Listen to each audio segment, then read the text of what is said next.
Death is the tragic result of Lupin's latest burglary. Has the gentleman thief gone too far? Maurice Leblanc, today on the Classic Tales podcast.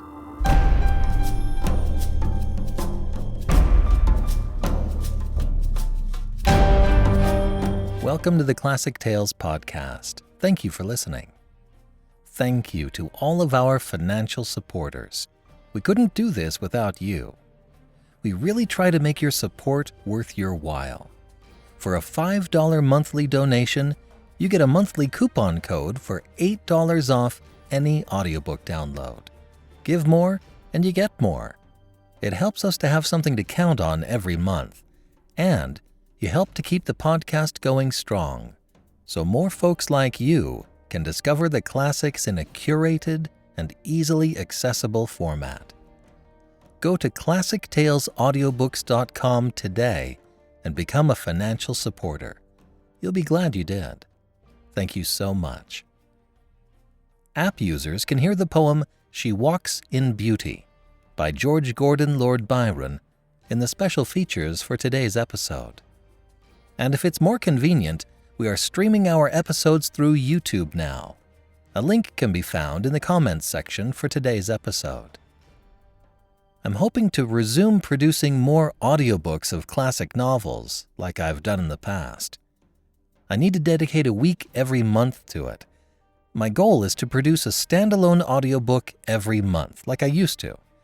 I'd love to do all of the Lupin novels, and do all the stories of Sherlock Holmes, John Carter of Mars, and tackle some Henry James, and more Jane Austen and Victor Hugo. So, if you can swing it, please become a financial supporter.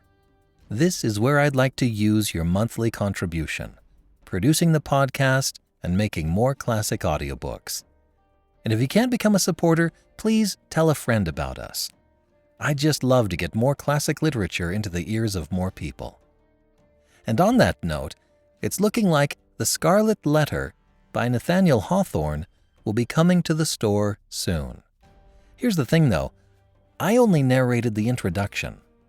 The great Nancy Peterson narrates the rest. Nancy is an Audie Award winner, which is the Oscar of audiobooks. She's absolutely stellar, and I was very humbled when she asked me to work with her. I'll let you know as soon as The Scarlet Letter is available. It's amazing. Now for our personal moment. I'm finishing up Seven's study this weekend, I hope. I just have the new light to put in, the door to modify, and the baseboard to paint and install.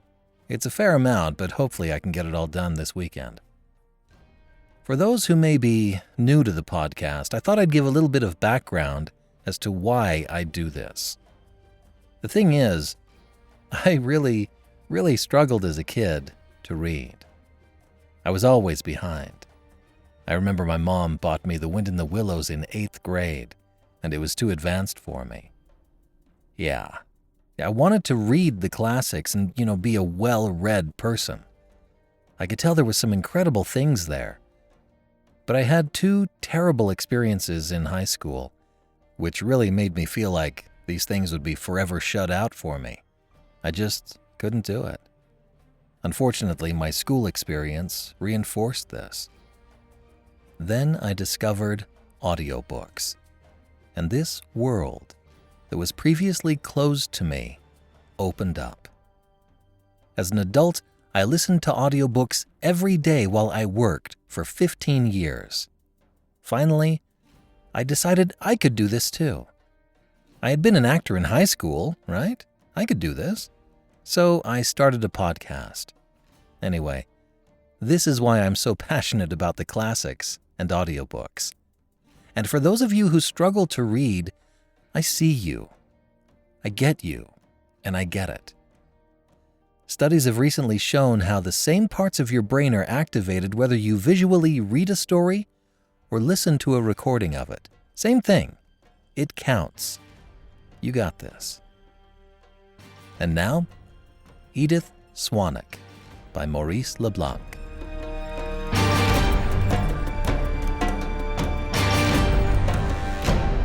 Arsène Lupin, what's your real opinion of Inspector Ganimard? A very high one, my dear fellow. A very high one? Then why do you never miss a chance of turning him into ridicule? It's a bad habit, and I'm sorry for it, but what can I say? It's the way of the world.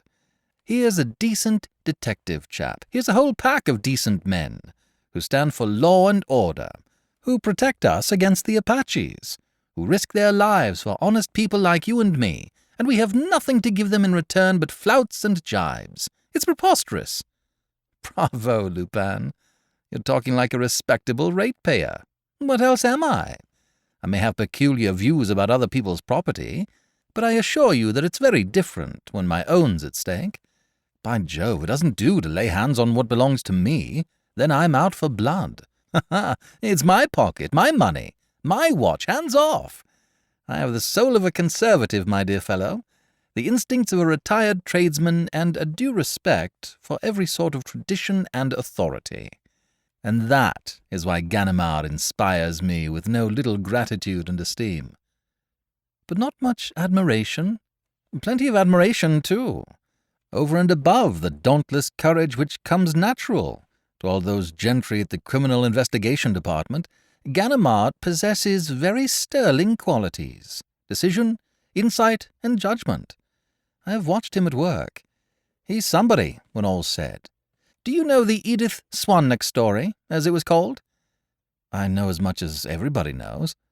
That means you don't know it at all. Well, that job was, I dare say, the one which I thought out most cleverly, with the utmost care and the utmost precaution, the one which I shrouded in the greatest darkness and mystery, the one which took the biggest generalship to carry through. It was a regular game of chess, played according to strict scientific and mathematical rules. And yet Ganimard ended by unravelling the knot. Thanks to him, they know the truth today on the Quai des Orfèvres. And it is a truth quite out of the common, I assure you. May I hope to hear it? Certainly, one of these days, when I have time. But the Brunelli is dancing at the opera tonight, and if she were not to see me in my stall— I do not meet Lupin often. He confesses with difficulty, when it suits him. It was only gradually, by snatches, by odds and ends of confidences, that I was able to obtain the different incidents and to piece the story together in all its details. The main features are well known, and I will merely mention the facts. 3 years ago, when the train from Brest arrived at Rennes, the door of one of the luggage vans was found smashed in. This van had been booked by Colonel Sparmiento, a rich Brazilian, who was travelling with his wife in the same train. It contained a complete set of tapestry hangings. The case in which one of these was packed had been broken open, and the tapestry had disappeared. Colonel Sparmiento started proceedings against the railway company, claiming heavy damages, not only for the stolen tapestry, but also for the loss in value which the whole collection suffered in consequence of the theft. The police instituted inquiries. The company offered a large reward. A fortnight later, a letter, which had come undone in the post, was opened by the authorities and revealed the fact that the theft had been carried out under the direction of Arsène Lupin, and that a package was to leave next day for the United States. That same evening, the tapestry was discovered in a trunk deposited in the cloakroom at the Gare Saint-Lazare. The scheme, therefore, had miscarried. Lupin felt the disappointment so much that he vented his ill-humour in a communication to Colonel Sparmiento, ending with the following words, which were clear enough for anybody. "It was very considerate of me to take only one. Next time I shall take the 12. Verboom sap. A.L." Colonel Sparmiento had been living for some months in a house standing at the end of a small garden at the corner of the Rue de la Faisanderie and the Rue de Fresnoy. He was a rather thick-set, broad-shouldered man, with black hair and a swarthy skin, always well and quietly dressed. He was married to an extremely pretty but delicate Englishwoman, who was much upset by the business of the tapestries. From the first, she implored her husband to sell them for what they would fetch. The colonel had much too forcible and dogged a nature to yield to what he had every right to describe as a woman's fancies. He sold nothing, but he redoubled his precautions and adopted every measure that was likely to make an attempt at burglary impossible. To begin with, so that he might confine his watch to the garden front, he walled up all the windows on the ground floor and the first floor, overlooking the Rue de Frenois. Next he enlisted the services of a firm which made a specialty of protecting private houses against robberies. Every window of the gallery in which the tapestries were hung was fitted with invisible burglar alarms, the position of which was known to none but himself. These, at the least touch, switched on all the electric lights and set a whole system of bells and gongs ringing. In addition to this, the insurance companies to which he applied refused to grant policies to any considerable amount unless he consented to let 3 men, supplied by the companies and paid by himself, occupy the ground floor of his house every night. They selected for the purpose 3 ex-detectives, tried and trustworthy men, all of whom hated Lupin like poison. As for the servants, the colonel had known them for years and was ready to vouch for them. After taking these steps and organizing the defense of the house as though it were a fortress, the colonel gave a great housewarming, a sort of private view, to which he invited the members of both his clubs, as well as a certain number of ladies, journalists, art patrons, and critics. They felt, as they passed through the garden gate, much as if they were walking into a prison. The 3 private detectives, posted at the foot of the stairs, asked for each visitor's invitation card and eyed him up and down suspiciously, making him feel as though they were going to search his pockets or take his fingerprints. The colonel, who received his guests on the first floor, made laughing apologies and seemed delighted at the opportunity of explaining the arrangements which he had invented to secure the safety of his hangings. His wife stood by him, looking charmingly young and pretty, fair-haired, pale and sinuous, with a sad and gentle expression, the expression of resignation often worn by those who are threatened by fate. When all the guests had come, the garden gates and the hall doors were closed. Then everybody filed into the middle gallery, which was reached through 2 steel doors, while its windows, with their huge shutters, were protected by iron bars. This was where the 12 tapestries were kept. They were matchless works of art, and taking their inspiration from the famous Bayeux tapestry, attributed to Queen Matilda, they represented the story of the Norman conquest. They had been ordered in the 14th century by the descendant of a man-at-arms in William the Conqueror's train, were executed by Guillaume Gosset, a famous arras-weaver, and were discovered 500 years later in an old Breton manor house. On hearing of this, the colonel had struck a bargain for 50,000 francs. They were worth 10 times the money. But the finest of the 12 hangings composing the set, the most uncommon because the subject had not been treated by Queen Matilda, was the one which Arsène Lupin had stolen and which had been so fortunately recovered.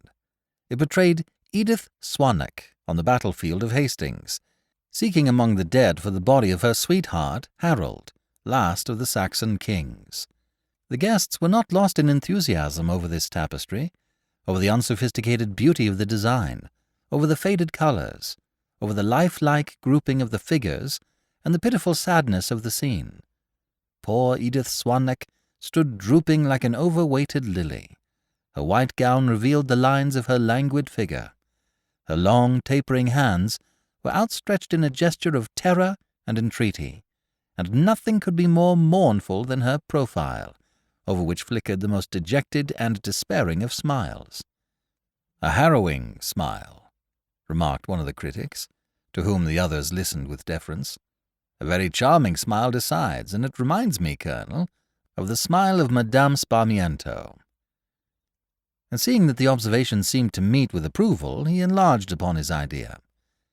"There are other points of resemblance that struck me at once, such as the very graceful curve of the neck and the delicacy of the hands, and also something about the figure, about the general attitude." "What you say is true," said the colonel. that I confess that it was this likeness that decided me to buy the hangings. And there was another reason, which was that, by a really curious chance, my wife's name happens to be Edith. I have called her Edith Swan ever since." And the Colonel added with a laugh, "I hope that the coincidence will stop at this, and that my dear Edith will never have to go in search of her true love's body, like her prototype." He laughed as he uttered these words, but his laugh met with no echo, and we find the same impression of awkward silence in all the accounts of the evening that appeared during the next few days. The people standing near him did not know what to say. One of them tried to jest. "Your name isn't Harold, Colonel?" "No, thank you," he declared with continued merriment. "No, that is not my name, nor am I in the least like the Saxon king." All have since agreed in stating that at that moment, as the Colonel finished speaking, the first alarm rang from the windows, the right or the middle window. Opinions differ on this point. Rang short and shrill on a single note. The peal of the alarm bell was followed by an exclamation of terror uttered by Madame Sparmiento, who caught hold of her husband's arm. He cried, "What's the matter? What does this mean?" The guests stood motionless, with their eyes staring at the windows. The Colonel repeated, "What does it mean? I don't understand. No one but myself knows where that bell is fixed." And at that moment, here again the evidence is unanimous, at that moment came sudden, absolute darkness, followed immediately by the maddening din of all the bells and all the gongs, from top to bottom of the house, in every room and at every window. For a few seconds, a stupid disorder, an insane terror reigned. The women screamed. The men banged with their fists on the closed doors. They hustled and fought. People fell to the floor and were trampled underfoot. It was like a panic-stricken crowd, scared by threatening flames or by a bursting shell, and above the uproar rose the Colonel's voice, shouting, "Silence! Don't move! It's all right! The switch is over there, in the corner. Wait a bit! Here!" He had pushed his way through his guests and reached a corner of the gallery, and all at once the electric light blazed up again, while the pandemonium of bells stopped. Then, in the sudden light, a strange sight met the eyes. Two ladies had fainted. Madame Sparmiento, hanging to her husband's arm, with her knees dragging on the floor and livid in the face, appeared half dead. The men, pale, with their neckties awry, looked as if they had all been in the wars.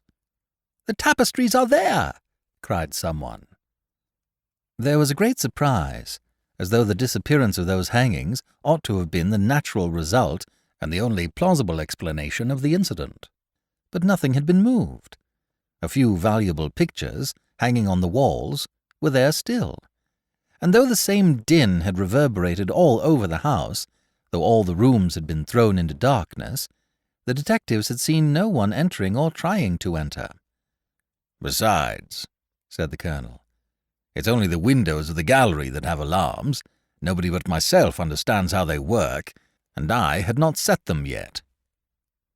People laughed loudly at the way in which they had been frightened, but they laughed without conviction, and in a more or less shamefaced fashion, for each of them was keenly alive to the absurdity of his conduct, and they had but one thought, to get out of that house, where, say what you would, the atmosphere was one of agonizing anxiety. Two journalists stayed behind, however, and the Colonel joined them, after attending to Edith and handing her over to her maids. The three of them, together with the detectives, made a search that did not lead to the discovery of anything of the least interest. Then the Colonel sent for some champagne, and the result was that it was not until a late hour, to be exact, 2:45 in the morning, that the journalists took their leave.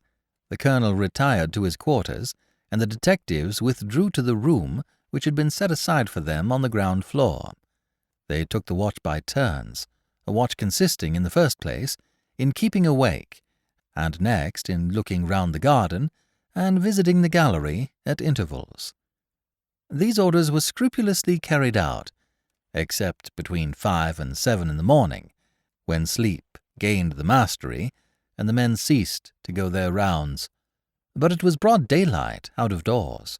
Besides, if there had been the least sound of bells, would they not have woke up? Nevertheless, when one of them, at 20 minutes past 7, opened the door of the gallery and flung back the shutters, he saw that the 12 tapestries were gone. This man and the others were blamed afterward for not giving the alarm at once, and for starting their own investigations before informing the colonel and telephoning to the local commissary. Yet this very excusable delay can hardly be said to have hampered the action of the police. In any case, the colonel was not told until 8:30. He was dressed and ready to go out. The news did not seem to upset him beyond measure, or at least he managed to control his emotion. But the effort must have been too much for him, for he suddenly dropped into a chair and for some moments gave way to a regular fit of despair and anguish, most painful to behold in a man of his resolute appearance.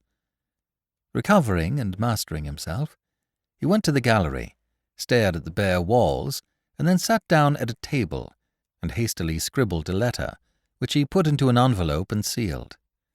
"There," he said, "I'm in a hurry.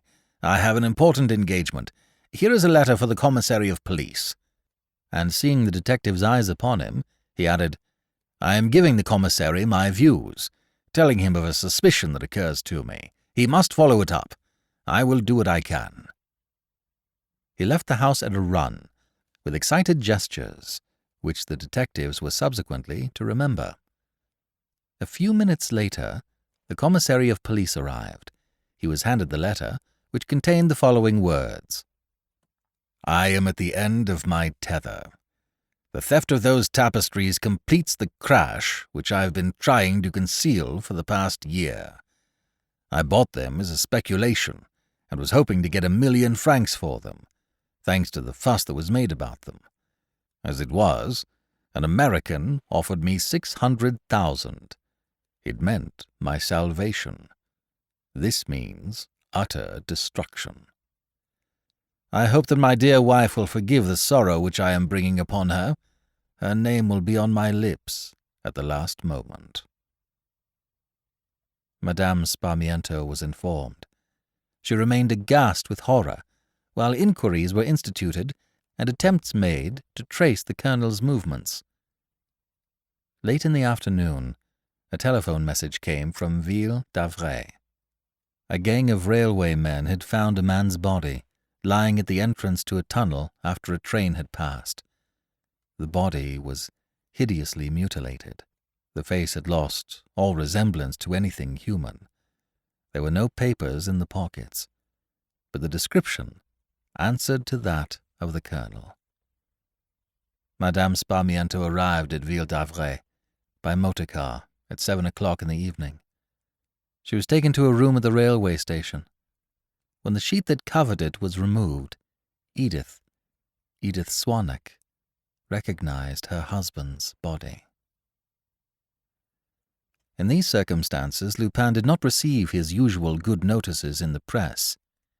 "Let him look to himself," jeered one leader writer, summing up the general opinion. "It would not take many exploits of this kind for him to forfeit the popularity which has not been grudged him hitherto.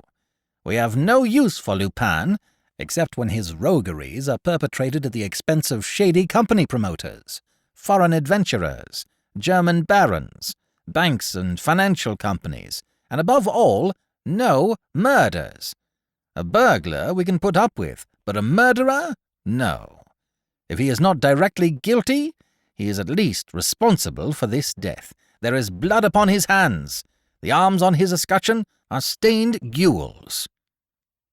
The public anger and disgust were increased by the pity which Edith's pale face aroused. The guests of the night before gave their version of what had happened, omitting none of the impressive details, and a legend formed straightway around the fair-haired Englishwoman, a legend that assumed a really tragic character, owing to the popular story of the swan-necked heroine. And yet the public could not withhold its admiration of the extraordinary skill with which the theft had been effected. The police explained it after a fashion. The detectives had noticed from the first and subsequently stated that one of the 3 windows of the gallery was wide open. There could be no doubt that Lupin and his confederates had entered through this window. It seemed a very plausible suggestion.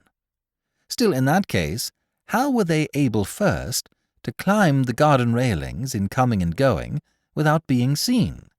Secondly, to cross the garden and put up a ladder on the flower border without leaving the least trace behind. Thirdly, to open the shutters and the window without starting the bells and switching on the lights in the house. The police accused the 3 detectives of complicity. The magistrate in charge of the case examined them at length, made minute inquiries into their private lives, and stated formally that they were above all suspicion.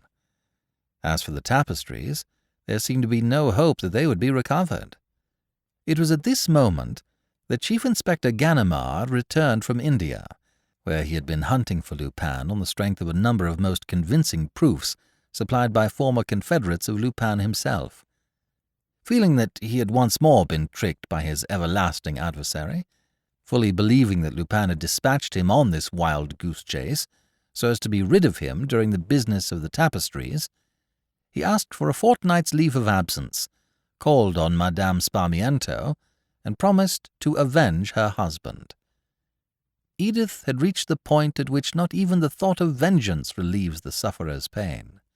She had dismissed the 3 detectives on the day of the funeral, and engaged just 1 man and an old cook housekeeper to take the place of the large staff of servants, the sight of whom reminded her too cruelly of the past. Not caring what happened, she kept her room and left Ganimard free to act as he pleased.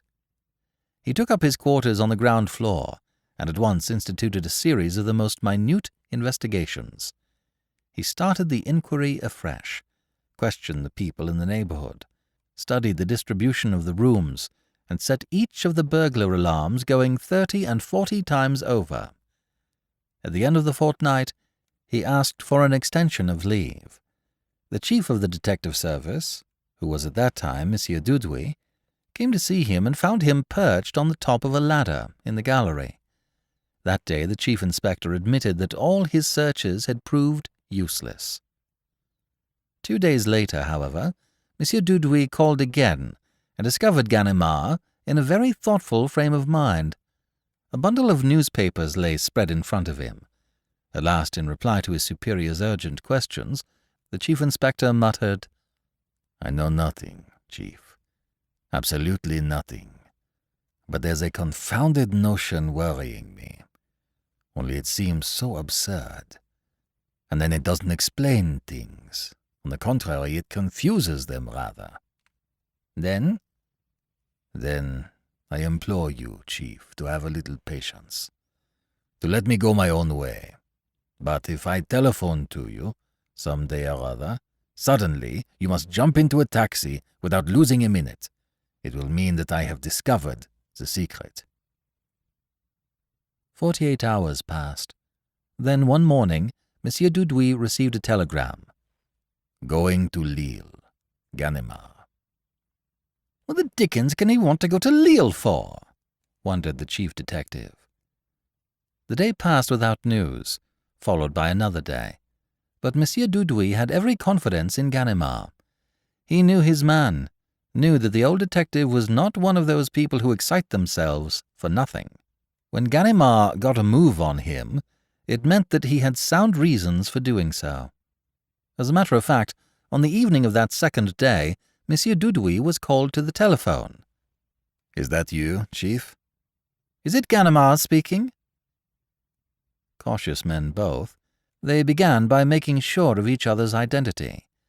As soon as his mind was eased on this point, Ganimard continued hurriedly. 10 men, Chief, at once, and please come yourself."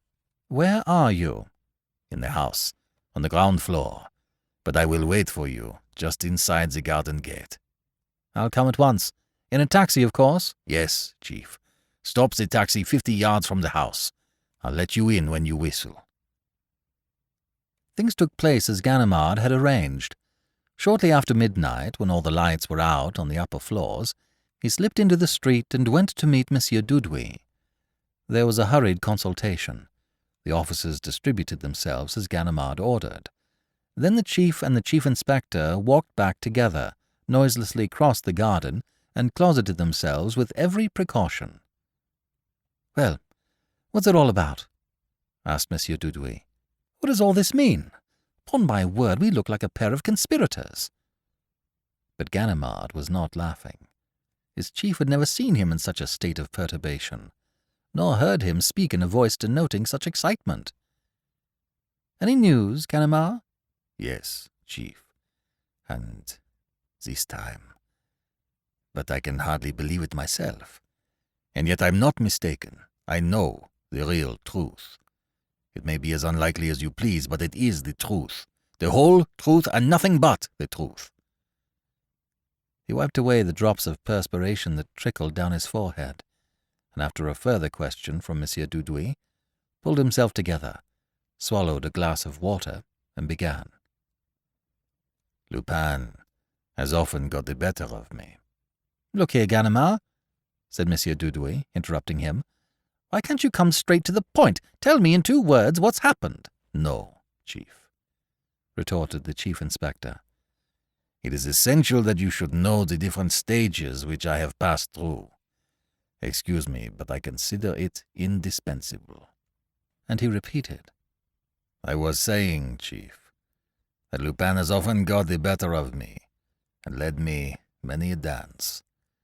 But in this contest in which I have always come out worst, so far, I have at least gained experience of his manner of play, and learnt to know his tactics.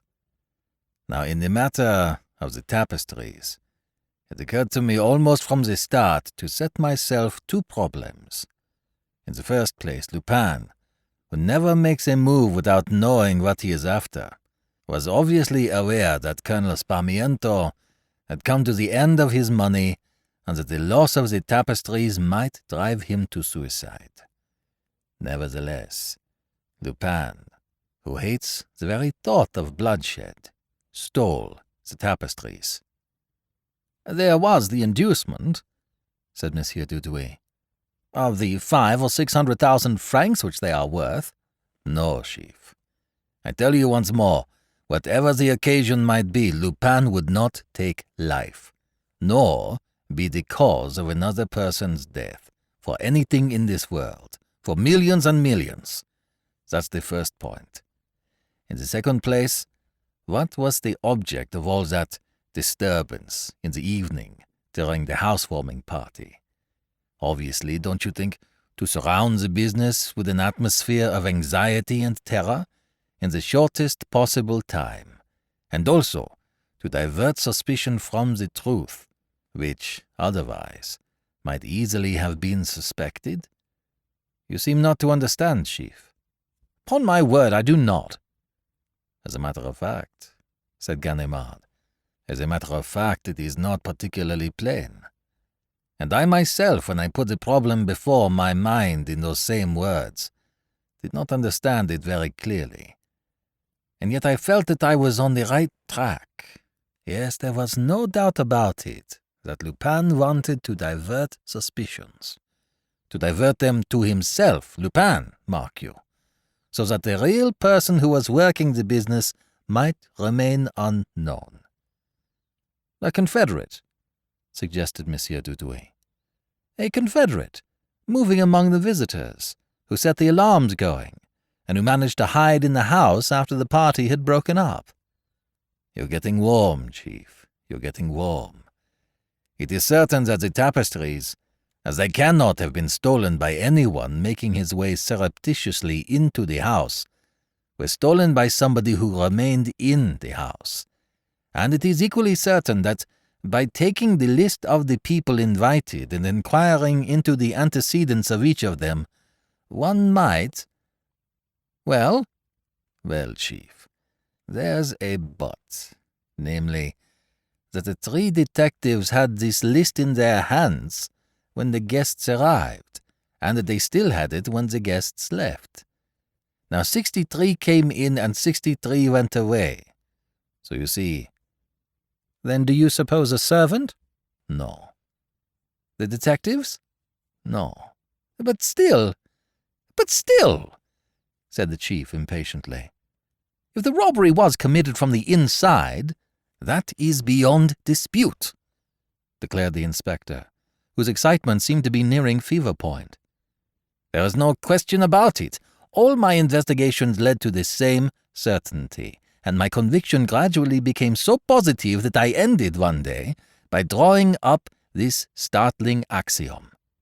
In theory and in fact, the robbery can only have been committed with the assistance of an accomplice staying in the house, whereas there was no accomplice. That's absurd, said Dudouis. Quite absurd, said Ganimard. But at the very moment when I uttered that absurd sentence, the truth flashed upon me. Eh? On a very dim, very incomplete, but still sufficient truth. With that clue to guide me, I was bound to find the way. Do you follow me, Chief? Monsieur Dudouis sat silent. The same phenomenon that had taken place in Ganimard was evidently taking place in him. He muttered, "If it's not one of the guests, nor the servants, nor the private detectives, then there's no one left." "Yes, Chief, there's one left." Monsieur Dudouis started, as though he had received a shock, and in a voice that betrayed his excitement, "But look here, that's preposterous." "Why?" "Come, think for yourself." "Go on, Chief. Say what's in your mind." "Nonsense! What do you mean?" "Go on, Chief." "It's impossible. How can Sparmiento have been Lupin's accomplice?" Ganimard gave a little chuckle. "Exactly. Arsène Lupin's accomplice. That explains everything. During the night, while the three detectives were downstairs watching, or sleeping rather, for Colonel Sparmiento had given them champagne to drink, and perhaps doctored it beforehand. The said colonel took down the hangings and passed them out through the window of his bedroom. The room is on the second floor, and looks out on another street, which was not watched, because the lower windows are walled up." Monsieur Dudouis reflected, and then shrugged his shoulders. "It's preposterous," he repeated. "Why?" "Why? Because if the colonel had been Arsène Lupin's accomplice, he would not have committed suicide after achieving his success." "Who says that he committed suicide?" "Why, he was found dead on the line." "I told you, there is no such thing as death with Lupin." "Still, this was genuine enough. Besides, Madame Sparmiento identified the body." "I thought you would say that, Chief. The argument worried me too. There was I, all of a sudden, with three people in front of me instead of one. First, Arsène Lupin, cracksman. Secondly, Colonel Sparmiento, his accomplice. Thirdly, a dead man. Spare us. It was too much of a good thing." Ganimard took a bundle of newspapers, untied it, and handed one of them to Monsieur Dudouis. "You remember, Chief, last time you were here, I was looking through the papers. I wanted to see if something had not happened at that period that might bear upon the case and confirm my suspicion. Please read this paragraph." Monsieur Dudouis took the paper and read aloud. "Our Lille correspondent informs us that a curious incident has occurred in that town. A corpse has disappeared from the local morgue. The corpse of a man unknown who threw himself under the wheels of a steam tram car on the day before. No one is able to suggest a reason for this disappearance." Monsieur Dudouis sat thinking, and then asked, "So you believe—" "I have just come from Lille," replied Ganimard, "and my inquiries leave not a doubt in my mind. The corpse was removed on the same night in which Colonel Sparmiento gave his housewarming. It was taken straight to Ville d'Avray by motor car, and the car remained near the railway line until the evening." "Near the tunnel, therefore," said Monsieur Dudouis. "Next to it, Chief." "So that the body which was found is merely that body, dressed in Colonel Sparmiento's clothes." "Precisely, Chief." "Then Colonel Sparmiento is not dead?" "No more dead than you or I, Chief." "But then why all these complications? Why the theft of one tapestry, followed by its recovery, followed by the theft of the 12? Why that housewarming? Why that disturbance? Why everything? Your story won't hold water, Ganimard." "Only because you, Chief, like myself, have stopped halfway.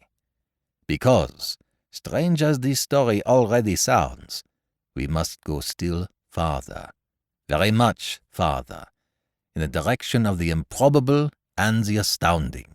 And why not, after all? Remember that we are dealing with Arsène Lupin. With him, is it not always just the improbable and the astounding that we must look for? Must we not always go straight for the maddest suppositions? And when I say the maddest, I am using the wrong word. On the contrary, the whole thing is wonderfully logical and so simple that a child could understand it. Confederates only betray you. Why employ confederates when it is so easy and so natural to act for yourself, by yourself, with your own hands and by the means within your own reach?" "What are you saying? What are you saying? What are you saying?" cried Monsieur Dudouis, in a sort of sing-song voice and a tone of bewilderment that increased with each separate exclamation. Ganimard gave a fresh chuckle. "Takes your breath away, Chief, doesn't it? So it did mine, on the day when you came to see me here, and when the notion was beginning to grow upon me. I was flabbergasted with astonishment. And yet I've had experience of my customer. I know what he's capable of. But this, no, this was really a bit too stiff." "It's impossible. It's impossible," said Monsieur Dudouis in a low voice. "On the contrary, Chief, it's quite possible, and quite logical, and quite normal. It's the threefold incarnation of one and the same individual. A schoolboy would solve the problem in a minute by a simple process of elimination. Take away the dead man, there remain Sparmiento and Lupin. Take away Sparmiento, "There remains Lupin," muttered the chief detective. "Yes, Chief. Lupin. Simply. Lupin in 5 letters and 2 syllables. Lupin, taken out of his Brazilian skin. Lupin revived from the dead.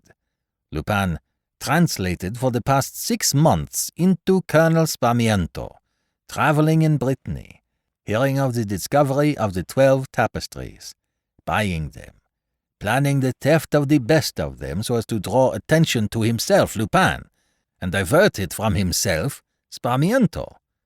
Next, he brings about in full view of the gaping public a noisy contest between Lupin and Sparmiento or Sparmiento and Lupin, plots, and gives the housewarming party, terrifies his guests, and when everything is ready, arranges for Lupin to steal Sparmiento's tapestries and for Sparmiento, Lupin's victim, to disappear from sight and die unsuspected, unsuspectable, regretted by his friends, pitied by the public, and leaving behind him, to pocket the profits of the swindle."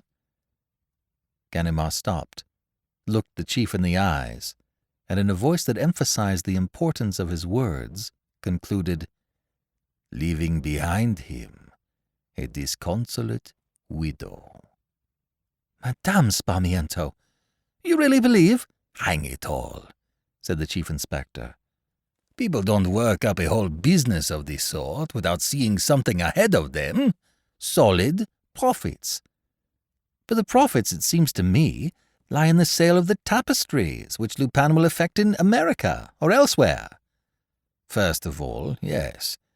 But Colonel Sparmiento could effect that sale just as well, and even better. So there's something more." "Something more?" "Come, Chief, you're forgetting that Colonel Sparmiento has been the victim of an important robbery, and that though he may be dead, at least his widow remains. So it's his widow who will get the money." "What money?" "What money? Why, the money due to her. The insurance money, of course." Monsieur Dudouis was staggered. The whole business suddenly became clear to him, with its real meaning. He muttered, "That's true. That's true. The colonel had insured his tapestries." "Rather, and for no trifle either." "For how much?" 800,000 francs. 800,000?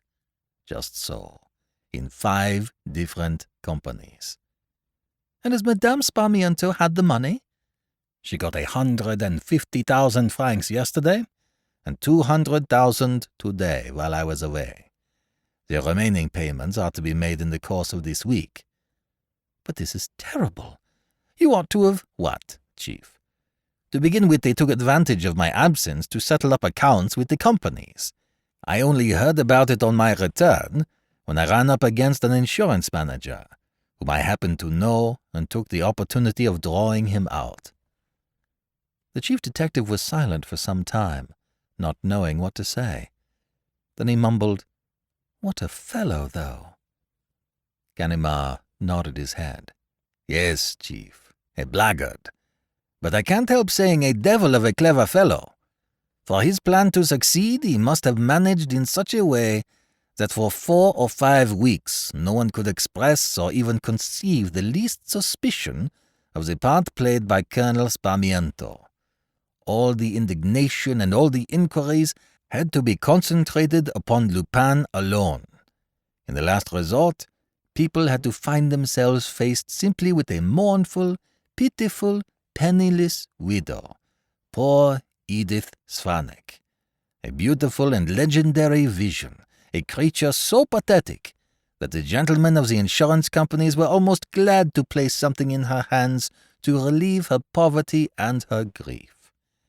That's what was wanted, and that's what happened."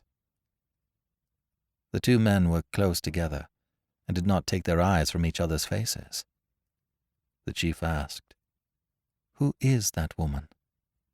"Sonia Kritchnov." "Sonia Kritchnov?" "Yes. The Russian girl whom I arrested last year at the time of the theft of the coronet, and whom Lupin helped to escape." "Are you sure?" "Absolutely. I was put off the scent like everybody else by Lupin's machinations, and had paid no particular attention to her. But when I knew the part which she was playing, I remembered. She is certainly Sonia, metamorphosed into an Englishwoman. Sonia, the most innocent-looking and the trickiest of actresses. Sonia, who would not hesitate to face death for the love of Lupin." "A good capture, Ganimard," said Monsieur Dudouis, approvingly. "I've got something better still for you, Chief." "Really? What?" "Lupin's old foster-mother." "Victoire?" "She has been here since Madame Sparmiento began playing the widow. She's the cook." "Ho, ho!" said Monsieur Dudouis. "My congratulations, Ganimard." "I've got something for you, Chief, that's even better than that." Monsieur Dudouis gave a start. The inspector's hand clutched his and was shaking with excitement. "What do you mean, Ganimard?" "Do you think, Chief, that I would have brought you here at this late hour if I had had nothing more attractive to offer you than Sonia and Victoire? Pah! They'd have kept." "You mean to say," whispered Monsieur Dudouis at last, understanding the chief inspector's agitation. "You've guessed it, Chief." "Is he here?" "He's here." "In hiding?" "Not a bit of it. Simply in disguise. He's the manservant." This time Monsieur Dudouis did not utter a word or make a gesture. Lupin's audacity confounded him. Ganimard chuckled. "It's no longer a threefold, but a fourfold incarnation. Edith Swanek might have blundered. The master's presence was necessary, and he had the cheek to return. For 3 weeks he has been beside me during my inquiry, calmly following the progress made." "Did you recognize him?" "One does not recognize him. He has a knack of making up his face and altering the proportions of his body so as to prevent anyone from knowing him. Besides, I was miles from suspecting.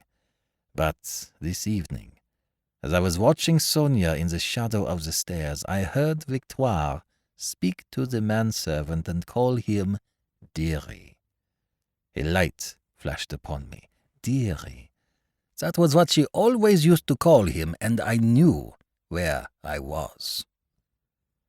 Monsieur Dudouis seemed flustered in his turn by the presence of the enemy, so often pursued and always so intangible. "We've got him this time," he said between his teeth. "We've got him, and he can't escape us." "No, Chief, he can't. Neither he nor the two women." "Where are they?"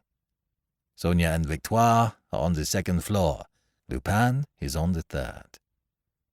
Monsieur Dudouis suddenly became anxious.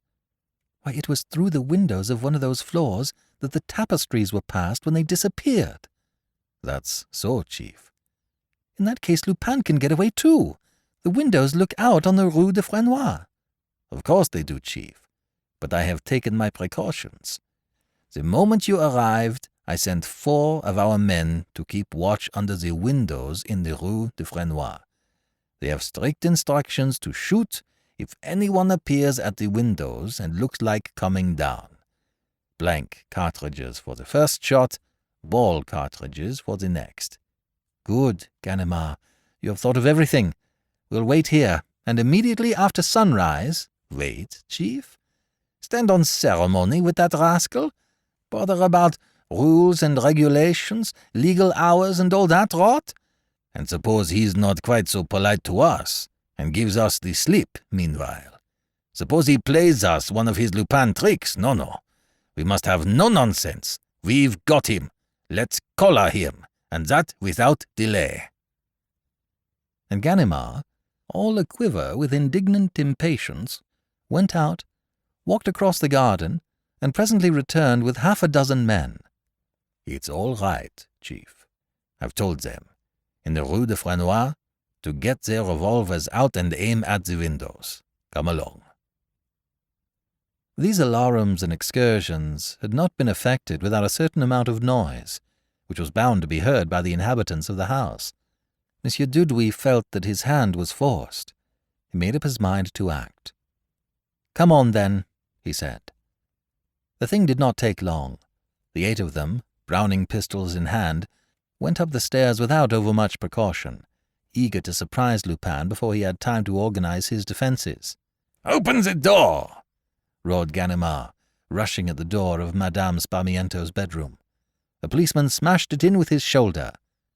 There was no one in the room, and no one in Victoire's bedroom either. "They're all upstairs!" shouted Ganimard. "They've gone up to Lupin in his attic. Be careful now." All the 8 ran up the 3rd flight of stairs. To his great astonishment, Ganimard found the door of the attic open and the attic empty, and the other rooms were empty too. "Blast them!" he cursed. "What's become of them?" But the chief called him. Monsieur Dudouis, who had gone down again to the 2nd floor, noticed that one of the windows was not latched, but just pushed to. "There," he said to Ganimard. "That's the road they took. The road of the tapestries. I told you as much. The Rue de Frenois." "But our men would have fired on them," protested Ganimard, grinding his teeth with rage. "The street's guarded." "They must have gone before the street was guarded." "They were all 3 of them in their rooms when I rang you up, Chief." "They must have gone while you were waiting for me in the garden." "But why? Why? There was no reason why they should go today rather than tomorrow, or the next day, or next week for that matter, when they had pocketed all the insurance money." Yes, there was a reason, and Ganimard knew it when he saw, on the table, a letter addressed to himself, and opened it and read it. The letter was worded in the style of the testimonials which we hand to people in our service who have given satisfaction. "I, the undersigned, Arsène Lupin, gentleman burglar, ex-colonel, ex-man-of-all-work, ex-corpse, hereby certify that the person of the name of Ganimard gave proof of the most remarkable qualities during his stay in this house. He was exemplary in his behavior, thoroughly devoted and attentive, and unaided by the least clue, he foiled a part of my plans and saved the insurance companies 450,000 francs.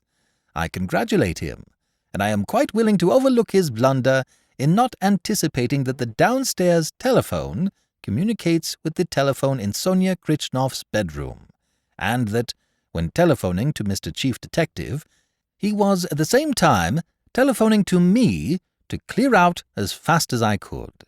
It was a pardonable slip, which must not be allowed to dim the glamour of his services nor to detract from the merits of his victory.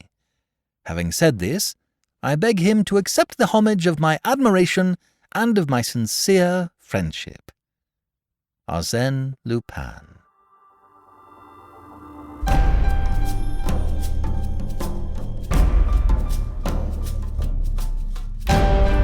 This is B.J. Harrison.